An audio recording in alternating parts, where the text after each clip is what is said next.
Hello disc golfers, and welcome to round 2 of the East Roswell Frisbee Trail Championship for 2018, presented by Rule 18. Our video today is presented by MVP Disc Sports. I'm Matt Dollar and I will be your host. So we've got a three-way tie atop the leaderboard after round 1. We've got myself, we've got Satcher, and we also have Dustin Perry. Walton will be first to lead us off here. Walton played this course very aggressively. I was very impressed with Walton's performance this weekend. He definitely took the high-speed driver approach on a lot of the big bonus birdie holes, like hole 1 here. Uh-oh, get lucky. And might qualify. I asked for my thrill to get a little lucky there. I pulled it just a little bit off the tee, but should still give me some kind of chance to get up and down for the 3. Hole number 1 is one of the hardest par 3s in the course. Oh, good kick. Probably comes in as the second hardest par 3 behind hole 17. We got Joey Lutz teeing off here. Joey going backhand. Kind of surprising on this hole. It does set up for the forehand angle, but you can't really get a 2 if you throw the forehand, so I think that's why Joey was going with the backhand there. Last to tee will be John Matlack. I believe Matlack's throwing a T-bird there. Don't look too good. And that's my least favorite hole, or my least favorite tree on this hole. These two guys right here in the middle of the fairway. They're really just in the perfect spot for your tee shot. And then down there on the second shot, you have that other tree that Matlack just hit that's kind of right in the way as well.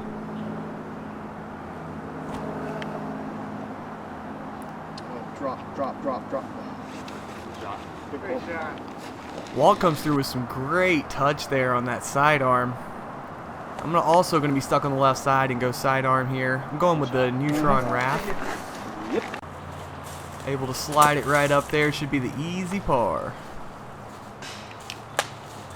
Joey's drive got a little further than I thought. He was able to give a pretty good bid on that one. And he'll be able to convert the easy 3. No! I think Matlack thought that one was going in until he caught that branch. That left side is really obstructed. Dustin not able to convert on his putt there. He was also in that thick left side. So Joey ended up a little further away from the pin than I thought. Throws a nice putt there. Goes off the rim, but the nubs do not affect it, and it goes in for the par. Nice save by Joey.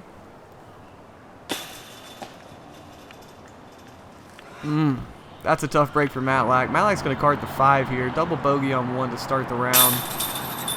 Walton's also going to flirt with the nubs there, but they let him in. He'll get his 3.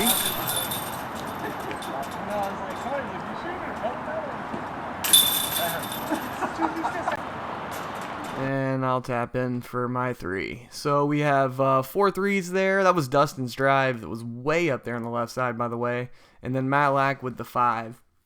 So we'll move on to hole 2, and you really want to get hole 2. I actually got the 4 on hole 2 during the first round. Cost me a round in the 40s. Walton's going to throw a thumber there. I'm going to go thumber with the Insanity. Hole 2 is just not being good to me today, that's for sure. Dustin's going to go with the backhand here. It's a tough backhand shot. You really want to throw it straight and not worry about the right turn so much. He plays this perfectly. It's going to slide right up there for about a 10-foot birdie. Joey's going forehand here. Wonder what disc that is in his hand. Looks like it could be a harp maybe, or a slammer. Whatever it was perfect. Great shot from Joey. Joey was sponsored by Prodigy the last few years, but he's throwing a mixed bag for 2018. And he's throwing it really well. He's got a bunch of different stuff in his bag. My favorite disc that he pulls out and throws is the Berg. Just because you don't see anyone else throw it, it's a really slow, overstable mid-range or putter. I felt it. It feels kind of like the old Innova Piranhas, but thought that was pretty funny that he's tossing that one around. So I end up with about a 50-foot look on hole 2. Not able to convert. Walton's going to be just up above the pin to the left. Little toilet bowl there, but he gets the birdie.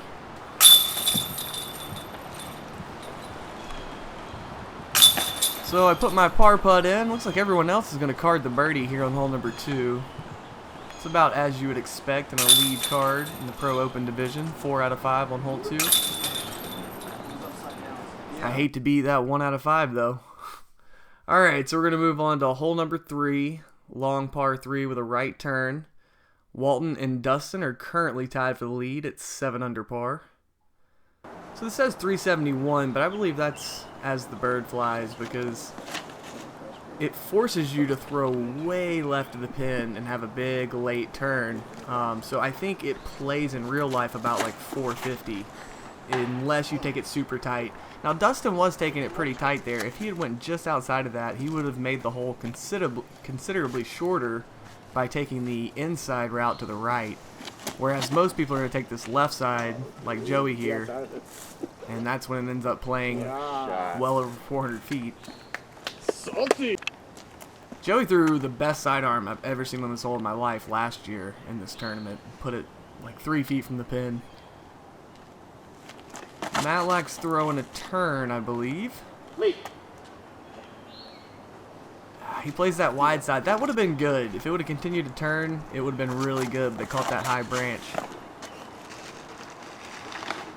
Oh, you and I both. I caught a little too. Oh, man.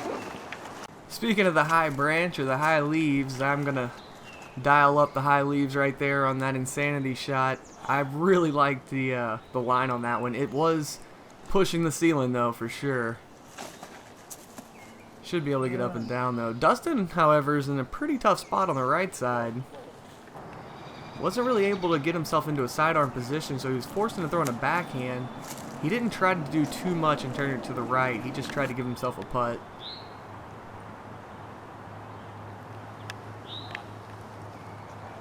Matlack with a little high floaty bid with his Nova. Gonna finish left.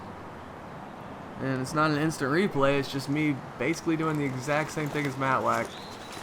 Oh, even rolled over his Nova there.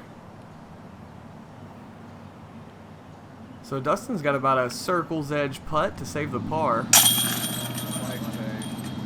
I love it when smart layup shots actually pay off. So like Dustin, after that bad tee shot, was kind of forced to just throw it out there in the open and converts on the very nice par.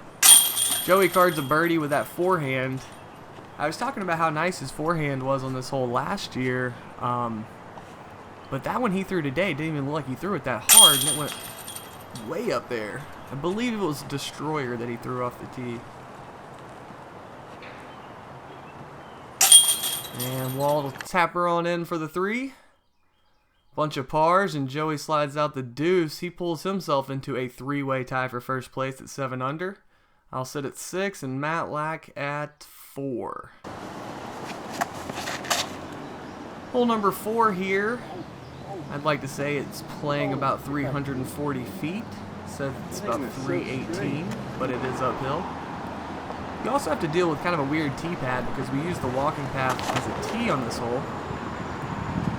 And so it's not pointed exactly how you'd like. So you have to take kind of a weird run up if you want more than a 1 or 2-step run up.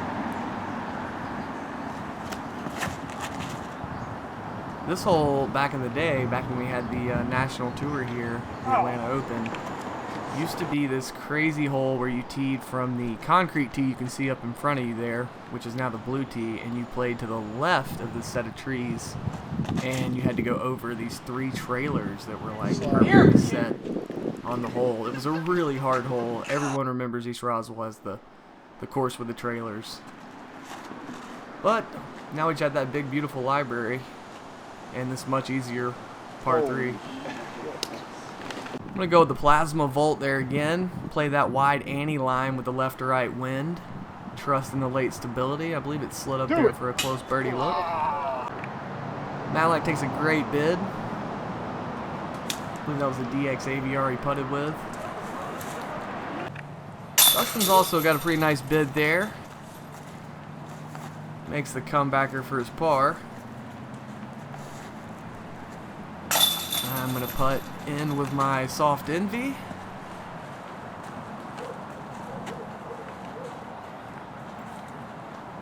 This is definitely one of the holes that you need to get on the front nine. The front nine does not have a lot of par 3 birdies that are easy.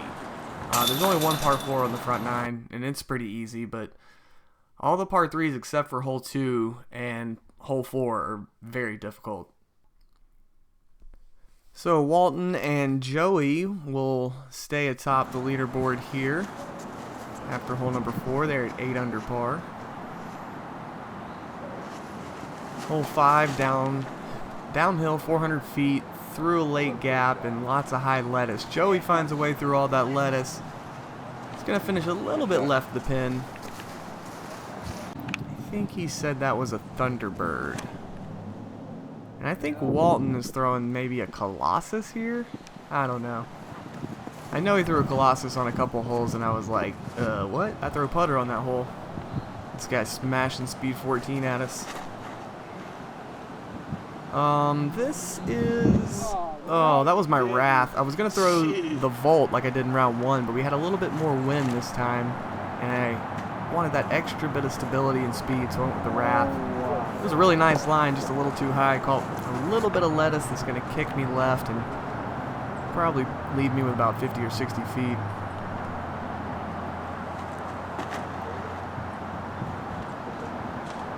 Matlack's gone a bit right. Looks like he kicked out of the thick stuff, though.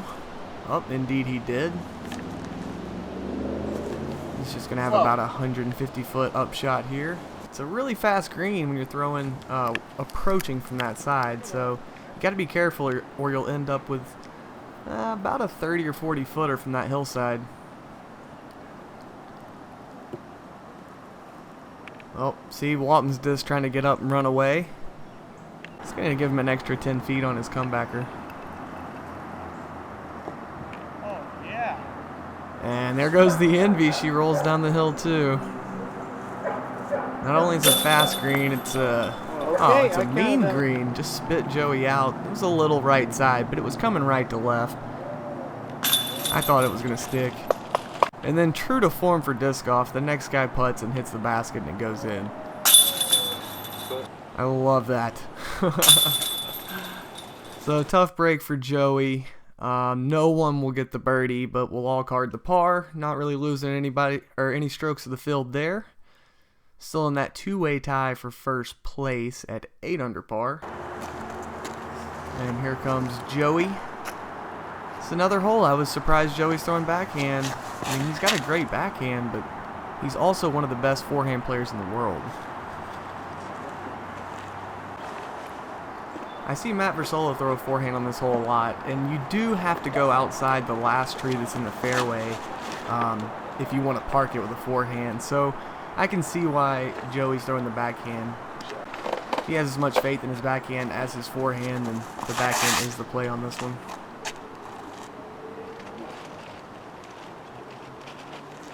That was the insanity. Just got it turned over a little too much. Should give me a long birdie putt, hopefully. Oh boy, Destin took a kick over there into Death Valley. You remember me talking about Death Valley on hole 7. It starts over here on hole 6, and Dustin took the early route to it, unless he was fortunate enough to get uphill. Stay out of the valley. Matlack throwing the turn here, getting the slow-mo on Matlack. This was an excellent shot. If you notice the way Matlack throws, he doesn't look like he's throwing it very hard, but he has a really nice smooth pull at the end of his shot. Turn slides right up the tree. Should be an easy birdie putt for Matlack. So Dustin did stay out of Death Valley. He was on that one little hill over there that breaks up the two fairways. He threw a really nice forehand. Should have a chance to save the par. And after hitting that early tree, you usually don't get a very good chance of saving par on this one. Oh man, that was a heartbreaker. I wanted that putt really badly.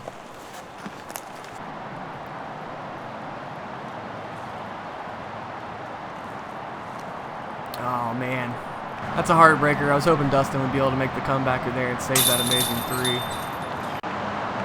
Matlack picks up the birdie. Dustin picks up the bogey, and everyone else gets a par. So the leaders stay the same, and Matlack creeps back within 3 of the lead. We move on to hole number 7. Only 332 feet, but plays a little longer. Definitely a bonus birdie hole. That gap out there is not that hard to hit, but then you still have to find a smaller gap later to get up near the pin. However, if you do not hit this initial gap and you kick back downhill to the left into Death Valley, it's very, very hard to get a par from there. Joey pulls that one to the right. Should be safe though. There's a walking path on the right side that's out of bounds, but I don't think he got all the way over to it. Speaking of Death Valley, Thank you. Front door. that tee shot was definitely heading to Death Valley. That was a great kick. Just a pure miss throw there with my matrix. Secret. Oh, almost got the secret win. Dustin tries to follow me that same awful path, and he actually gets a pretty good break to stay up top too. He can probably see the basket from here. Like a very nice shot from Dustin. I'm going to putt with the soft Envy. It's a long jumper.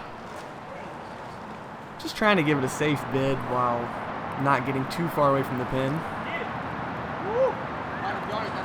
Matlack almost dials up a 90-footer.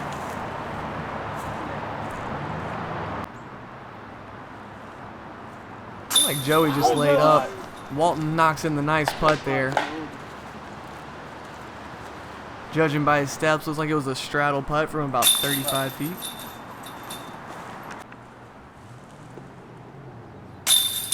Matlack goes into that 1 foot, not quite crane range, but it's more like the 1 foot karate kick or something.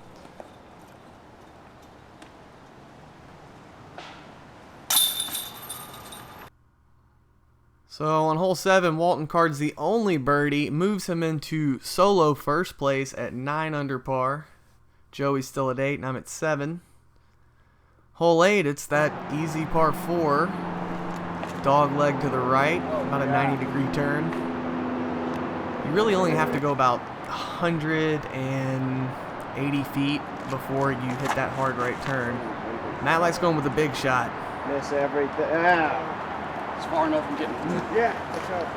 Oh man, I thought that was going to be really good. The thing is though, when you hit that line, even when you hit the initial gap on the right turn, you still have to get lucky because it's just like a minefield out there. I'm going to play it safe and go with the big thumber skipper with the thrill. Dustin's going to try to get up there with the sidearm. That's more of a safe sidearm there. Play the flex.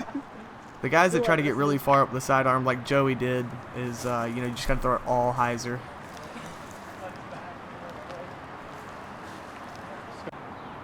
Like a really nice up from Walton. I'm going to go forehand. It looks like I threw that same thrill that I went with off the tee. It's actually a 150-gram thrill. I usually don't like to throw the really light stuff forehand, just because maybe sometimes I'll pull it. I don't know. But for backhand or thumber, I really don't have much of an issue with the lightweight discs. I like the way they react sometimes. I don't judge a disc by its weight, just by the way it flies. Walton, back-to-back holes with that nice long straddle putt. That one was just a little right, but hit pretty good in the heart there.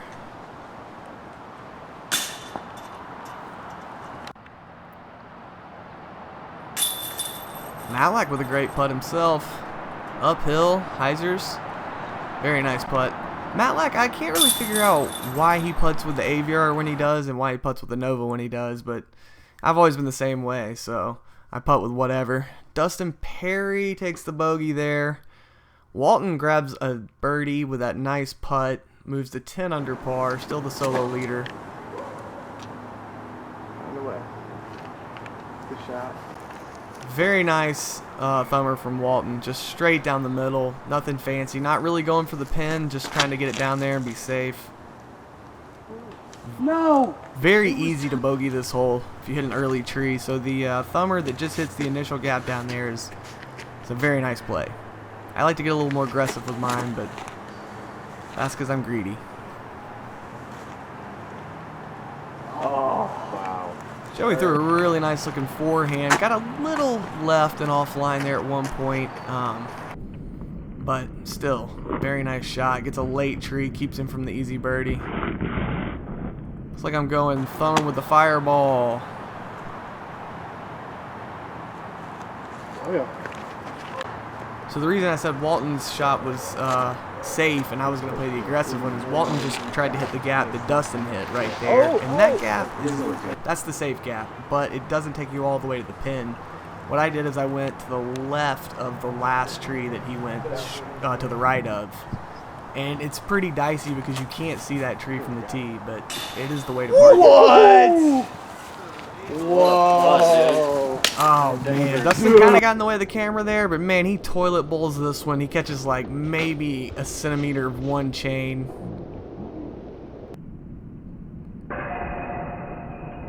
That was an insane putt from Dustin.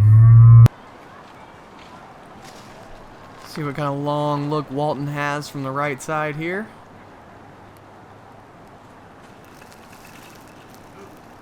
Ooh, it's a pretty nice little floaty bid. He kind of had to Anheuser the whole way.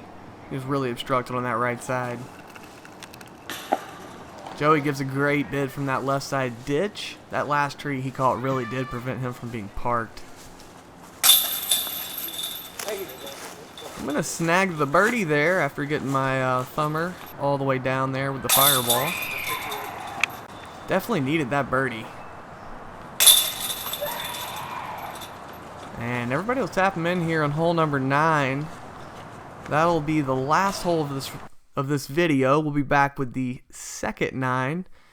And as it stands, we've got Walton Satcher in first place at 10 under par. Had a great front 9 there. Joey's at 9 under. I'm also at 9 under. And then Dustin Perry is lurking 3 behind the lead. And Matlack is at 6 under par.